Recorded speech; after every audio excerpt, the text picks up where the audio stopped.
안녕하세요. 반갑습니다. 2월 13일 주식 정리해드리는 주정남. 오늘도 시장 정리부터 먼저 시작해보도록 하겠습니다. 시작 전 구독, 좋아요, 알림 설정 한 번씩만 부탁을 드릴게요.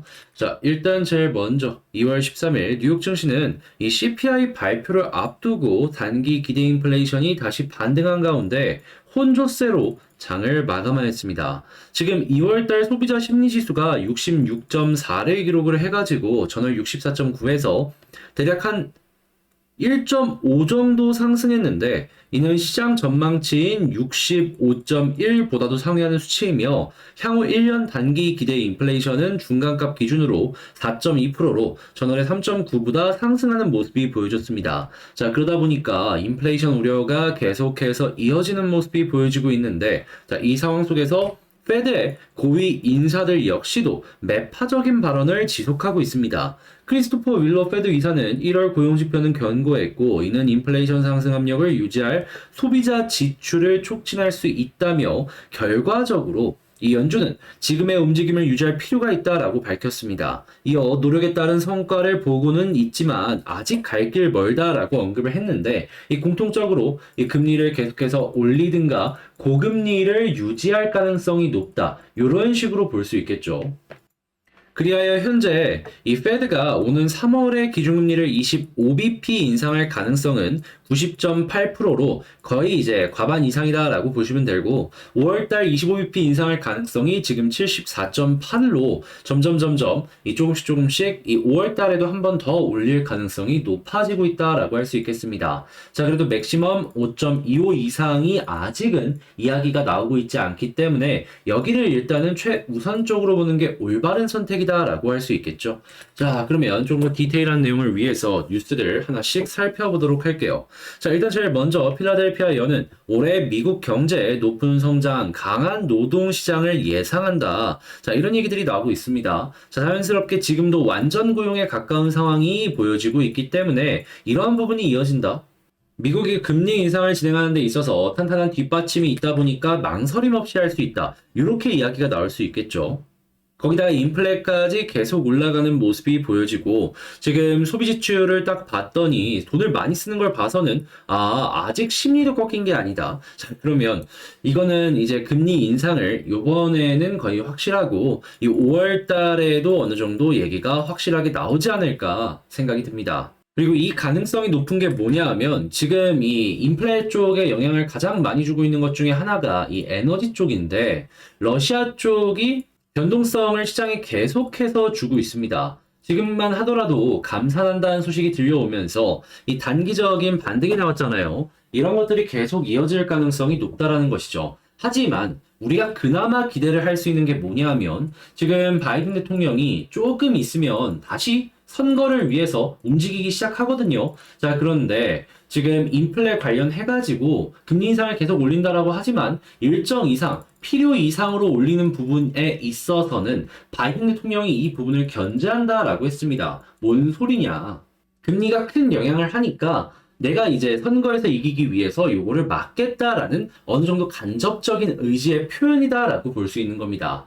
그러면 잘하면 제가 봤을 때 5.25 이상은 안 올라갈 것 같은데 그냥 고금리가 어느 정도 유지되는 수준으로 끝나지 않을까 싶습니다. 그러니까 고금리가 길어질 수 있는 이런 부분에 집중하는 게 맞지 않나 싶은 거죠. 그런데 다만 이런 모습이 보여지다 보니까 타격을 받는 업체들이 한 군데씩 나오기 시작합니다. 연체율 경고에 은행 역대급 충당금 얘기 나오고 있죠. 1금융권은 상관이 없는데 일단 2나 3금융권 같은 경우에는 이 부분에 있어서 타격을 받을 수밖에 없기 때문에 이 부분 연결해서 보시면 좋고요. 그리고 이제 부동산 역시도 당연히 고금리가 유지가 되게 된다면은 지금 뭐 반등한다라고 하는데 다시 빠져갖고 이런 식의 횡보가 길어질 가능성이 높아 보입니다. 게다가 얼마 전에는 대우건설이요 어떤 얘기까지 있었냐면은 이 지방 쪽이었는데 이 울산 쪽이었나 시공 관련해가지고 자기들이 유약금 줄 테니까 이거 안 받겠다라고까지 이야기를 했습니다. 그 정도로 지금 상황이 그렇게까지 좋은 건 아니다라는 거죠.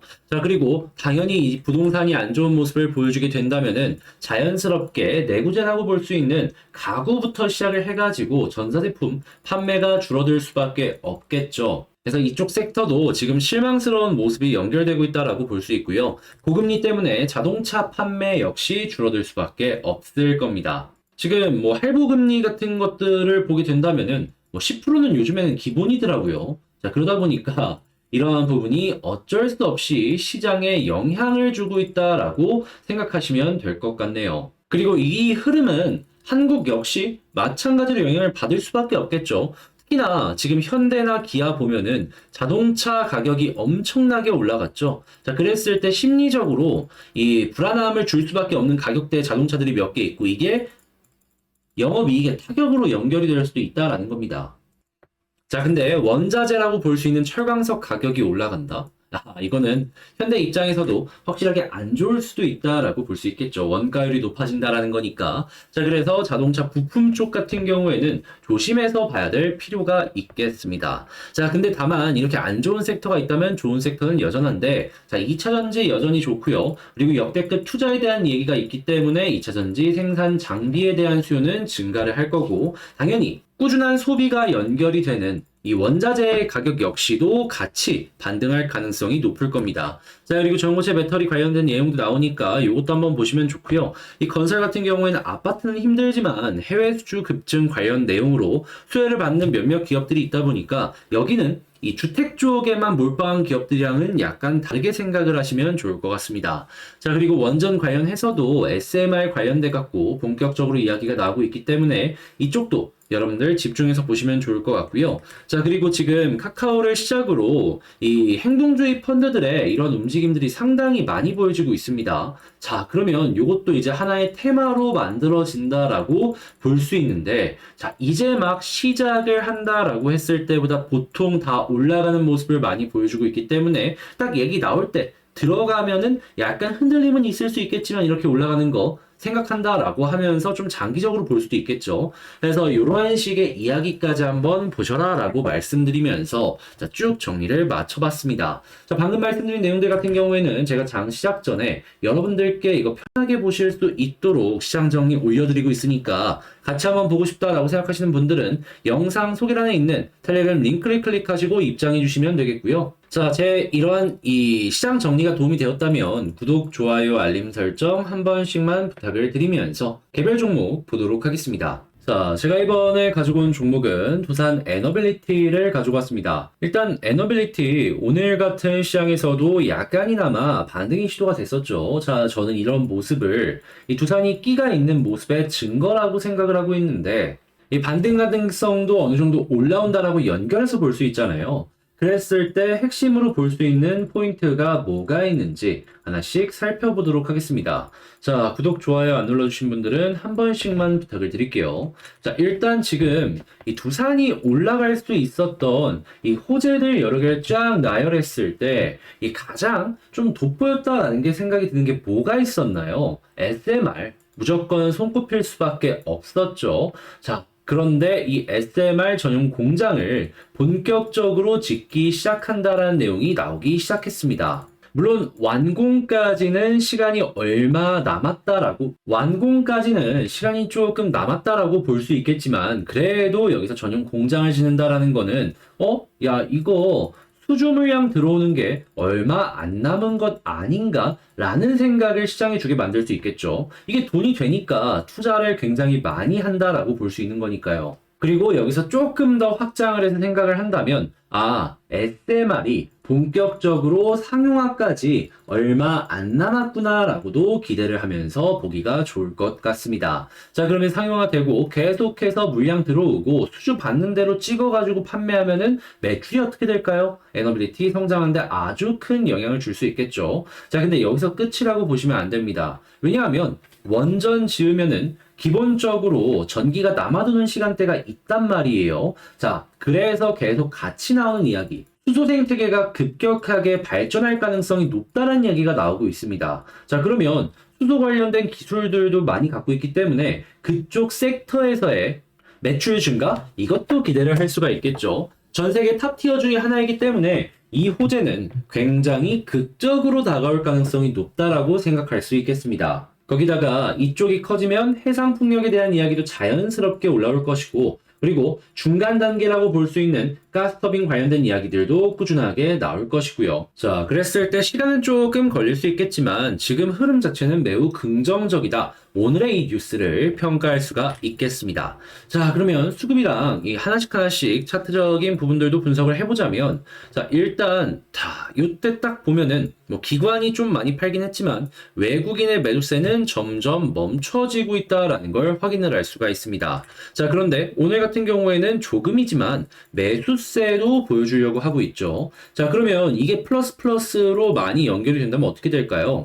물론 이 뒷받침해주는 많은 물량은 기관 쪽에서 나오기는 하지만요.